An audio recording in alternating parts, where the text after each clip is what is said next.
So as you can see, we are, as a church, starting this new ministry. It is for adoption and fostering support. So we are going to be supporting our adopting and fostering families that are already in church. So we're kicking off this ministry on Monday, the 27th of February, here at Shofar Church. And at this event, Cindy will share with us her very compelling story of her road to adopting a little Abby. And we will also have social workers here from the Social Welfare Council, in case anybody has got questions about adopting or fostering. But the main focus will be on support. So I met Cindy through Maurice and Henk Kleinschmidt. And last year sometime we had supper together, and at that stage they had Abby, been fostering her for 2.5 years already, and they were actually in between a rock and a very bad heartache place, as they knew it wasn't God's will for them to adopt her, but it was time to move on. So Dion and I, the very next morning, decided that we will foster Abby with a very real possibility to adopt her, but only for a few hours were we in line to do this, because within days, Cindy and her family said they would love to adopt Abby. And obviously, that was just something else. And we're like, well, we can do you one better. We can adopt her and migrate to New Zealand. Which is silly. We didn't do that. We didn't put up a fight. We were very happy for them. And so I would love to give Cindy an opportunity to share her heart, because her journey with adoption and fostering started way earlier. When did it start, Cindy, for you? Okay, so I'll try and do a bit better than the first service. So I grew up in a home where my mom and dad cared for vulnerable, abandoned, abused children. So my home wasn't the normal home with mom and dad and brother and sister. There were literally, I can say, hundreds of kids that came through our home. So from very young, I was exposed to that. My mom was absolute heart. She just had a heart for that. And she was really an example of what it is to truly lay down your life. So Cindy's got this prayer on her heart and a great passion that she can't run from any longer. What is that prayer, Cindy? So it took me a very long time, and you'll have to come on the 27th of February to hear how God changed a gut-wrenching story, terrible story, into one of hope and freedom. And so for about 11 years I ran, and I can finally can't run anymore. And so my prayer is that, God, these are my hands and my feet. Use it to touch the orphans and the abandoned and the vulnerable and the abused.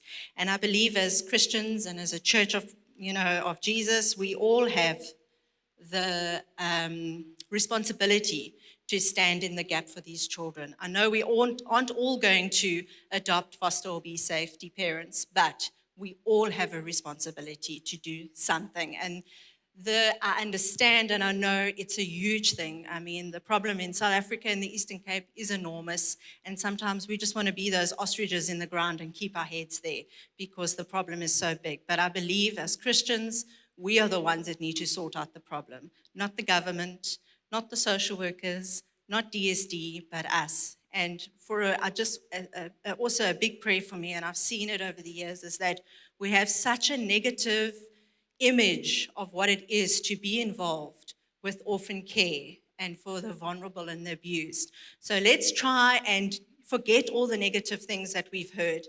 Come and hear what it actually is all about. Yes, there are some sad stories. Yes, there is a fight, because in the spiritual realm, there is a fight. The devil's not happy, because every child that is saved, every child that is adopted, especially by a godly family, is another soul that is saved for Jesus. And so the devil is not happy. So yes, we need everybody on board. We need people that are praying for us constantly.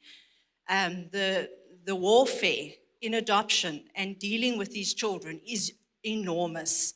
And the attacks, the things that these kids go through, even babies. I mean, you see babies being delivered So the prayer is a very big thing. So I also believe that Shofar is going to be the catalyst for this. I believe Shofar is going to be an example to the rest of the body of Christ of what it is and how it is to take care for the vulnerable, abandoned, and abused. We all have the responsibility to do it. Yes, I agree. And it's more God's project than it is ours. It's God's project. So, yeah, we can do this. So if you're sitting here and you actually cannot attend this event, but your heart is stirred, please have a look at our link on Linktree. There are 5 options of how you can contribute. I've made up this very clever acronym. It stands for SHOP. S is for skills. If you've got skills to offer them, if you're a doctor, a dentist, a psychologist, then that might be your option.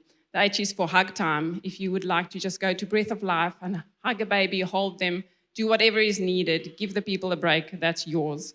Adult timeout, if you have got a heart for marriages and for mom and dad to go out on a date and you want to bless them with a voucher, if you want to bless a child with a birthday cake, go for that one. If it's resources, if you want to make a monthly financial contribution or once off, go for that one. If it's prayer time, put your name on the list with me on that link and say, I want to pray for babies. I want to be on standby if a new baby comes in and we need to do some deliverance or just prayer and covering, then that's your cue. So yes, I know it's unknown territory for lots of us, but I believe this is really the heart of God, and there are a lot of us who already are on fire for this mission. Thank you, Cindy.